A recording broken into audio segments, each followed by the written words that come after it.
മുസ്ലിം ഇതര മതവിഭാഗങ്ങളെ SDPI പാർട്ടിയിലേക്ക് അടുപ്പിക്കുന്നത് popular ഫ്രണ്ടിന്റെ പണം ഉപയോഗിച്ചാണെന്ന് കേന്ദ്ര അന്വേഷണ ഏജൻസികൾ.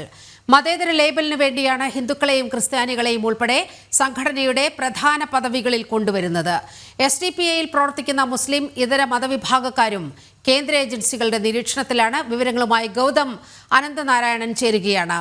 ഗൗതം, നേരത്തെ പറഞ്ഞതുപോലെ SDPIയുടെ രീതി എന്ന് പറയുന്നത് ആന്തരികമായി കൃത്യമായി ഇസ്ലാമിക് സ്റ്റേറ്റിന് വേണ്ടി നിലകൊള്ളുന്നു. പക്ഷെ ബാഹ്യമായി ഒരു സാമൂഹികമായി പ്രവർത്തിക്കുന്ന സംഘടന എന്ന നിലയിൽ ഉള്ള ഒരു പ്രതിച്ഛായ ഉണ്ടാക്കിയെടുക്കാൻ ശ്രമിക്കുന്നു. ഇതിൻ്റെ ഭാഗമായി മറ്റ് മതവിഭാഗങ്ങളിൽപ്പെടുന്നവരെയും ഈ സംഘടനയുടെ തലപ്പത്തേക്ക് കൊണ്ടുവന്നിട്ടുണ്ട്. പലരെയും നമുക്ക് നേരിട്ട് അറിയാവുന്നവരുമാണ്. ഇവർ വലിയ നിരീക്ഷണത്തിലേക്ക് പോകുന്നു എന്നതല്ലേ ഇപ്പോൾ വരുന്ന വാർത്ത?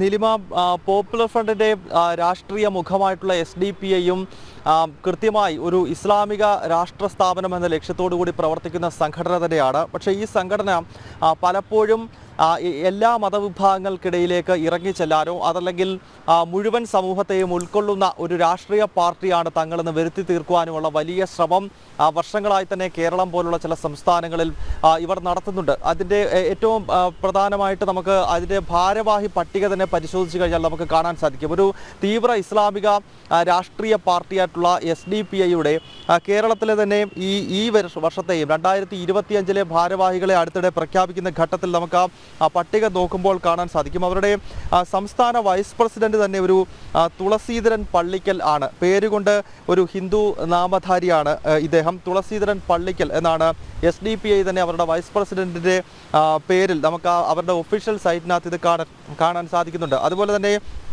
സംസ്ഥാന സെക്രട്ടറിമാരുടെ പട്ടിക നോക്കിക്കഴിഞ്ഞാൽ ജോൺസൺ കണ്ടച്ചിറ എന്നൊരാളുണ്ട്. അതോടൊപ്പം തന്നെ കൃഷ്ണൻ എരിഞ്ഞിക്കൽ എന്ന മറ്റൊരു പേര് നമുക്ക് കാണാൻ സാധിക്കും. അതോടൊപ്പം തന്നെ മഞ്ജുഷ മാവിലാടം എന്നൊരു വനിതാ നേതാവിനെ നമുക്ക് SDPIയുടെ ഈ സംസ്ഥാന ഭാരവാഹി പട്ടികയിൽ കാണാൻ സാധിക്കുന്നുണ്ട്. ഇത് SDPIയുടെ മാത്രമല്ല, അബ്ദുൽ നാസർ മദനിയെ പോലെ ഒരു കൊടും ഭീകരൻ നേതൃത്വം നൽകുന്ന PDPയുടെ കേരളത്തിലെ നേതാക്കളുടെ പട്ടിക നോക്കിക്കഴിഞ്ഞാൽ PDPയുടെ ഏറ്റവും പ്രധാനപ്പെട്ട ഒരു മുഖമായി വർക്കല രാജ് എന്ന ഒരു സന്യാസി വേഷമൊക്കെ ധരിച്ച, കാവി വസ്ത്രമൊക്കെ ധരിച്ച ഒരാളിനെ നമുക്ക് PDPയുടെ മുൻനിര നേതാക്കളുടെ പട്ടികയിൽ കാണാൻ സാധിക്കുന്നുണ്ട്. അപ്പോൾ ഇതിലൂടെ ഇവർ ലക്ഷ്യമിടുന്നത് ഇതൊരു മുസ്ലിങ്ങൾക്ക് വേണ്ടി മാത്രം നിലകൊള്ളുന്ന സംഘടനയല്ല, മറിച്ച് എല്ലാ മതവിഭാഗരെയും, പ്രത്യേകിച്ച് ഹിന്ദു മതവിഭാഗത്തിൻ്റെ ഭാഗമായിട്ടുള്ള ദളിത് പിന്നോക്ക വിഭാഗത്തെ എല്ലാം ഉൾക്കൊള്ളുന്നതാണിത് എന്ന രീതിയിലാണ് ഇവർ പലപ്പോഴും പ്രചരിപ്പിക്കുന്നത്. പക്ഷേ കേന്ദ്ര ഏജൻസികൾ ഇപ്പോൾ ചൂണ്ടിക്കാണിക്കുന്നത് ഇതൊരു പർച്ചേസിംഗ് ആണ്. അതായത് ഇത്തരം ഹിന്ദു നാമധാരികളെ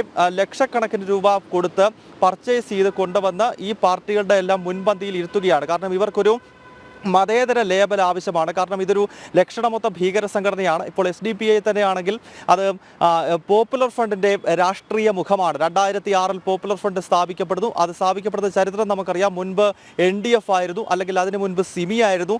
ഈ രണ്ട് സംഘടനകളും നിരോധനത്തിലേക്ക് നീങ്ങി. 2002 അടൽ ബിഹാരി വാജ്പേയി സർക്കാർ സിമിയെ നിരോധിക്കുന്നുണ്ട്. അതിനുശേഷം NDFൻ്റെ പ്രശ്നം അത് മാറാട് കലാപത്തോടുകൂടി ഏതാണ്ട് നിരോധനം നടപ്പാക്കുമെന്ന ഘട്ടത്തിലേക്ക് നീങ്ങി. അതോടുകൂടി 2006 പോപ്പുലർ ഫ്രണ്ടായി ഭാവം മാറ്റുകയാണ്. അങ്ങനെ 2009 ഒരു രാഷ്ട്രീയ പാർട്ടി എന്ന നിലയിൽ SDPI രൂപീകരിക്കുന്ന ഘട്ടം മുതൽ SDPIയുടെ സംസ്ഥാന ഭാരവാഹികളാണെങ്കിലും അഖിലേന്ത്യാ തലത്തിലുള്ള ഭാരവാഹികളാണെങ്കിലും അതിലെല്ലാം ഈ ഹിന്ദു നാമധാരികളെയും ക്രിസ്ത്യൻ നാമധാരികളെയും നമുക്ക് കാണാൻ സാധിക്കും. അപ്പോൾ ആളുകൾ തന്നെ അത് സ്വാഭാവികമായിട്ടും അത് ചർച്ച ചെയ്യാറുണ്ട്. കാരണം ഇതൊരു തീവ്രവാദ സംഘടനയാണ്, മതമൗലികവാദ സംഘടനയാണ്. ഇസ്ലാമിക രാഷ്ട്രം സ്ഥാപിക്കുക എന്നതാണല്ലോ ഈ സംഘടനകളുടെ ലക്ഷ്യം. അവരുടെ നയവും അങ്ങനെയാണ്. പക്ഷേ എങ്ങനെയാണ് ഈ ക്രിസ്ത്യാനികളും ഹിന്ദുക്കളും ഒക്കെ ഇതിനകത്ത് വരുന്നത് എന്ന ഒരു അത്ഭുതം പൊതുവെ സാധാരണ ജനങ്ങൾക്കിടയിൽ ഉണ്ടാകാറുണ്ട്. അപ്പോൾ ഇപ്പോൾ കേന്ദ്ര ഏജൻസികൾ തന്നെ ചൂണ്ടിക്കാണിക്കുന്നത് കോടിക്കണക്കിന് രൂപ ഇതിനുവേണ്ടി മാത്രം ഹവാല പണമായി എത്തിയിട്ടുണ്ട്. ഇസ്ലാമിക രാജ്യങ്ങളിൽ നിന്നും വന്നിട്ടുള്ള പണം, ആ പണം ഉപയോഗിക്കുന്നത് ആയുധ പരിശീലനങ്ങൾക്കായി ഉപയോഗിക്കുന്നു. രാജ്യത്ത് വർഗീയ കലാപങ്ങൾ സൃഷ്ടിക്കാനായിട്ട് ഇത്തരം പണം ഉപയോഗിച്ചിട്ടുണ്ട്. അതുപോലെ തന്നെ